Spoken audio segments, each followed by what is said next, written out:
Hello friends, this is Ryan from Behind Eyes Gaming and welcome to another video in the Synthesis League. Today I'm going to talk about my experience leveling a hybrid character, and for those of you who do not know, a hybrid character is a build that scales both life and energy shield at the same time instead of stacking one or another. I'm going to go over the reasons why you would do this. I'm going to go over the reasons why I think this has become more viable this league in particular, and then I'm going to go over some of the items I used while leveling, including why I used a level 1 helmet all the way up to level 62 while doing this build.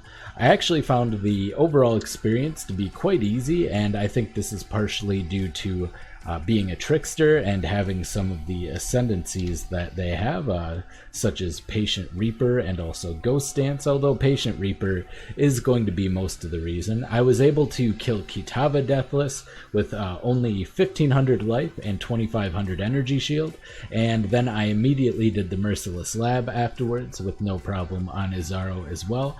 Part of that might be due to the overwhelming damage of Soul Rend, but anyway, it worked out. I didn't die, and it was fine.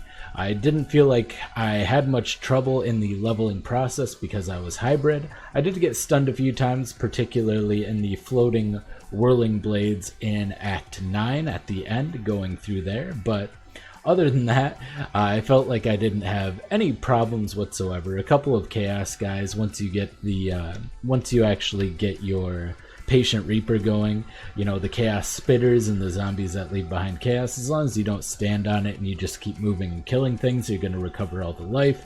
I did use a life flask, and I still have flasks. I haven't geared up to my end game stuff just yet. I'm still using some of my leveling stuff here. Just got to the end game about an hour ago. But anyway, let's start off with the reason why you would bother doing this, and I think there are a couple of reasons for it. First off, if you plan on either doing a late game hybrid trickster class, one that uses dodge and perhaps goes escape artist, tries to stack a lot of evasion on the body armor to get that extra energy shield, and still wants to kind of utilize all of these in the evasion energy shield, this is actually my plan for the late game. So I do plan on doing that, and I didn't want to have to respec a lot. Also, if you want to do chaos inoculation and not have to spec out of a whole lot of life nodes, currently the only completely useless nodes I would have for chaos inoculation are these two, so I could easily just spec out of those. It would take 2 respec points. You have plenty of refund points that you get naturally. There are even other life nodes you could get along the way, like Heart and Soul and Cruel Preparation if you want to do so, if you need those in particular. So you have those. You also get kind of a unique experience. It's a little different than leveling a life-based character. Sometimes you kind of have to play bullet hell and dodge around to make sure that your energy recharge starts. And you get faster energy recharge from Essence Surge, which brings me into the second point. The reason I think this has become more viable, mostly I think it's because there's a massive amount of flat energy shield added to the tree in this build. So now we have some added to the nodes near resourcefulness. We have the 12 energy shield here, 12 here, and then you have 12 for the starting one, and it's just the generic damage node, and it's 14% damage, so there's no reason not to take this early on. So you get 36 from there, you get the 20 from Deep Wisdom, so that's already 56, and then you get another 60 here from the Essence Surge. And Essence Surge is great because not only does it give you that nice little chunk of energy shield, but it gives you energy shield recharge rate and faster start of energy shield recharge. So I do think that that's fairly significant. I also think there are more crafting mods now, thanks to the last patch, that make it easier for you to patch up your gear. You are going to be using a lot of uniques throughout, but for the most part, I do think that you can get it through gear. Also, if you got a nice shield, you can get some additional energy shield from the Arcane Guardian node. I'm kind of getting the spell block instead because I like the defensive mechanic of spell block, but you could definitely do that. Next, I'm going to go over some items that I used. So right from the beginning, I used 1,000 ribbons. I actually have a 5-link one that I found on my other character, which was pretty lucky. Didn't really know what to do with it. I'll probably level, I'm kind of in the process of leveling a fireball character, which would make good use of this because of the elemental proliferation there. So I'm probably going to do that, but I also used Crown of Thorns. I was able to find one. I believe at the time I was looking for them, I got this one for 2 chaos. It has 79 max energy shield. The 80 ones were going for like 4 or 5 chaos, so I figured I'd just go down 1, lose 1 total energy shield, and be able to pick this up. You can use Wanderlust. I actually did not have a Wanderlust. I actually dropped one recently. But you can use that for the Cannot Be Frozen. The way I got Cannot Be Frozen, it's not usually an issue in the beginning of the game. Maybe in Merveil's Cavern a little bit, but as long as you have like a Sapphire Ring or something, you're usually fine. Or a couple of Sapphire Rings, even with your base starting health, and you get a little health from this. So you don't get frozen too often there. But I added Dream Fragments when I hit level 24, and also at level 22 Bated Breath, which is huge. It gives you an enormous amount of energy shield really early on, plus 50% energy shield recharge rate, plus some flat damage. It's just overall very, very solid belt. A lot of people use it as even a starting end game chaos inoculation belt, so that would be the reasoning for using that. And then I used Time Clasp for quite a while. Now, if you use Wanderlust, you could probably just use double Time Clasp or use another ring slot to do something else for your build, or perhaps kind of sort out your resistances if you need it early on. You do get some of the resistances, a very small amount from 1,000 ribbons, but you can do that as well. It's kind of up to you. But there are a lot of good options for leveling. I actually really like this. This is a level 50 dagger. It is Heartbreaker. It's got a fairly large amount of spell damage. I think the range on it is 60 to 70%. That's fairly significant. The Culling Strike is great. Got a good amount of mana. It gives you 50 energy shield, but the most important thing is you get 50%, or 10% faster start of energy shield recharge. And I think that's really important because it allows you to reposition during fights, and with all of the faster energy shield recharge rate that you get, you're able to basically get right back up there. Most things during the leveling process, when I was fighting Kitava, I got hit 2 or 3 times, and he never took me below about 25% energy shield, so he would sometimes hit me for 75% of my energy shield, but because there's so long in between attacks on Kitava, it would always just start my energy shield recharge and I would be right back into the game. So I think that it was an exciting experience. I don't think it was particularly difficult. In fact, I found it quite easy, and I'm just gonna pop into a map. I'm gonna pop into maybe a tier 3 map or something here just to kind of show off. Even though I have bad gear, I'm going to go over it. Only 113 energy shield here, but it is hybrid. It's got the life and mana. I actually got this on this character. It actually dropped at a very low level. It had the flat energy shield and percent energy shield regenerated per second. I just threw a Regal on there and I crafted the duel because I'm like, yeah, I can use a 5-link all the way to the end of the game. I don't remember exactly when I dropped this, but it was very early on, like maybe around level 40 or so. I'm not exactly sure.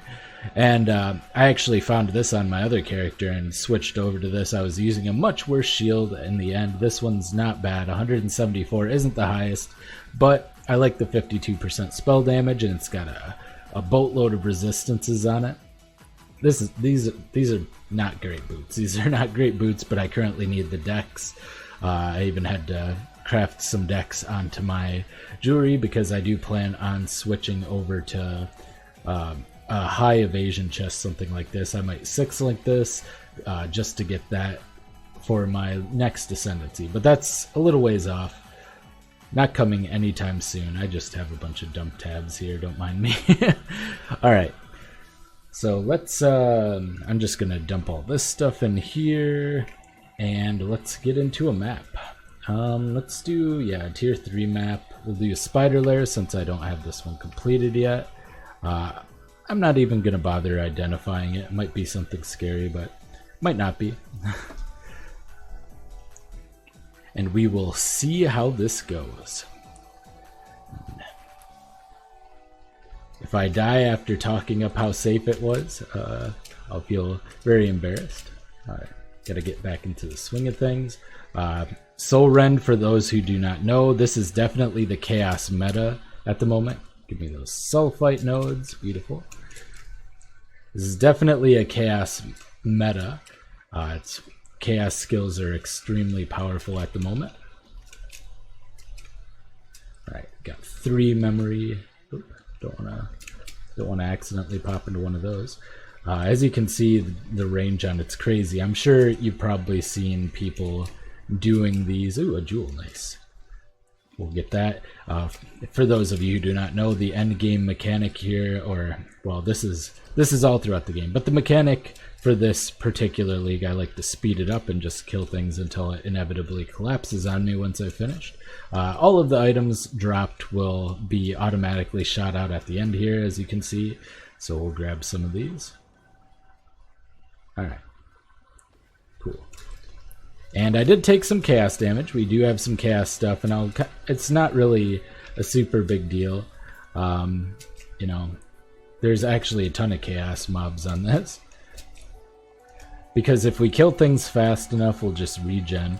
I wouldn't suggest it for slower clear builds. Doing a hybrid on anything slower than this is probably not the greatest move. Fungal Hollow. Probably don't need to pick up tier 1 maps at this point, but I mean, we'll see. I don't have a ton of maps as it is yet. We did get chunked down, but we just regen it so fast. Lingering Pain. I think I already have this one. Yes. Alright. Let's skip that for now. I don't want to bother going through one of those trials during this.